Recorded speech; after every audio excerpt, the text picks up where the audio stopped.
This is Comic Geek Speak, Book of the Month, Episode 9, Wanted.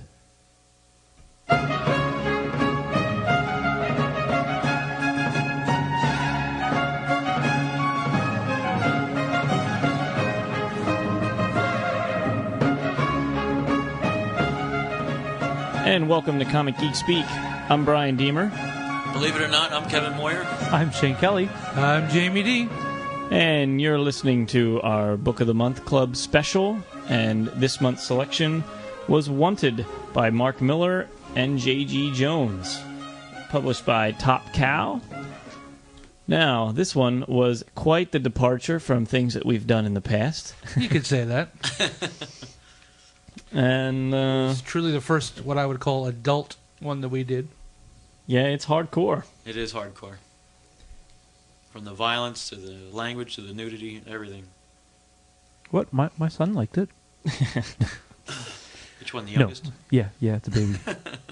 Pretty pictures, ooh. So what did everybody think? I loved it. I really enjoyed it. I remember picking it up on the shelf when, the first 3 issues when they came out originally, and sat down and read all 3 issues right in a row, and it sucked me right in. I was really digging the story. I thought it was something totally original. It's a story about a villain, instead of and I like the fact that it's his own separate universe. It's not tied into anything else. It's completely all new and a brand new established universe in itself. And I thought it was an interesting take. It's a neat thing to see the other point of view, so to speak. And I loved the whole relationship with his father and with the other, with him like inheriting the mantle, and the relationship that he had with all his fellow villains. And it was just, I think it was brilliant. I really enjoyed it. And J.G. Jones' artwork is just as brilliant as always. So, I mean, to me, it's a solid read. I really enjoyed it. Well, as much as I like J.G. Jones' artwork and Mark Millar's work, I had no interest whatsoever to pick this up. And I'm so glad we did it as a book of the month because I could not put it down. When I got to the end of the story, I wanted more from this universe. And I was just amazed. It was not what I expected at all. From looking at the covers, seeing them on the shelves, it didn't draw me in. I'm like, oh, J.G., yeah, it's great, but no interest to read it. But it was just, I loved it. And it scares me, like, I know Peter's not here, but I'm going to say he has something to say about it. And he said not all good, and I'm dying to know what it is. Yeah, because I can't figure out what would be really wrong. I loved it. And just real quick before we go on, in case this may be the first episode you listen to us, and we don't normally do spoilers. Thank you, Jimmy. This is going to be chock full of spoilers because we're going to review it. Review the hell out of it and after talk I about gave away most of the story. And talk about specific points and all that kind of like Kevin just did. So I just wanted to throw that reminder in. But I know I agree with you, Shane. But the thing is, it's kind of like bittersweet because I enjoyed it so much that in a way I do want more, but in a way I kind of like this is one of those things that if you, depending how it's handled and what is done with it.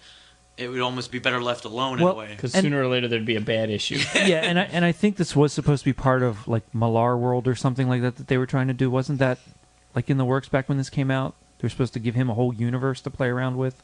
I think there was something like that. You may be right. And it's not necessarily that I want him to do it now because now it's been how long since it ended.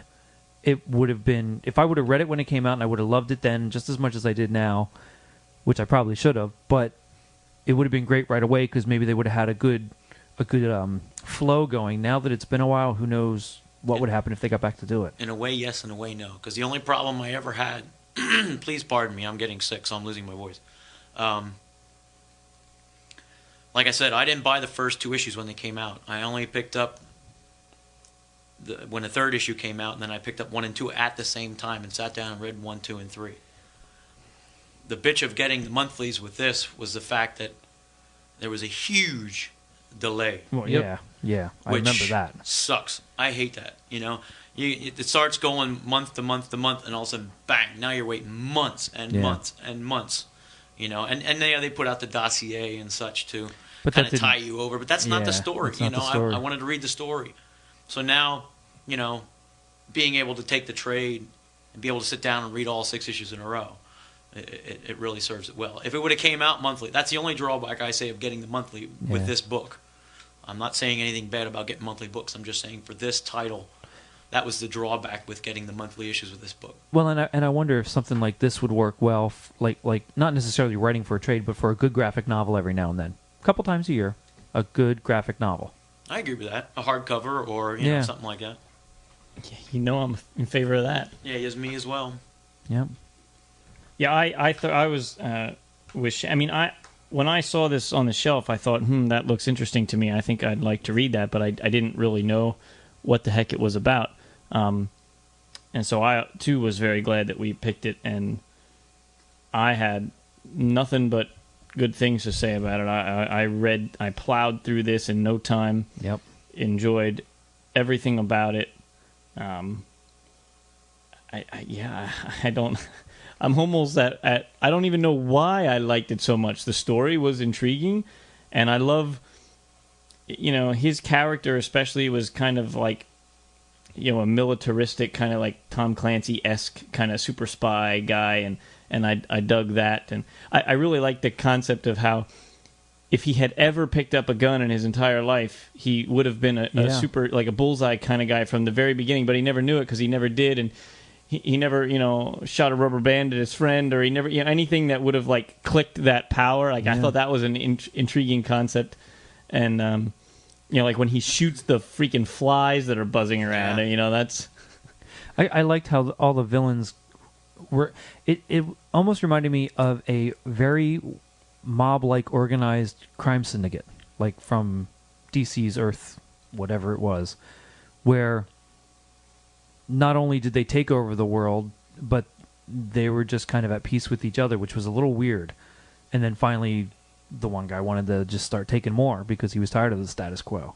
So I really liked that. It really, there were a couple scenes in here, like when they traveled to the different Earths that threw DC stuff at me, and I didn't relate it as well to Marvel stuff, which I was kind of surprised that I thought they'd throw some more Marvel-like things in there to kind of tease everybody more or less.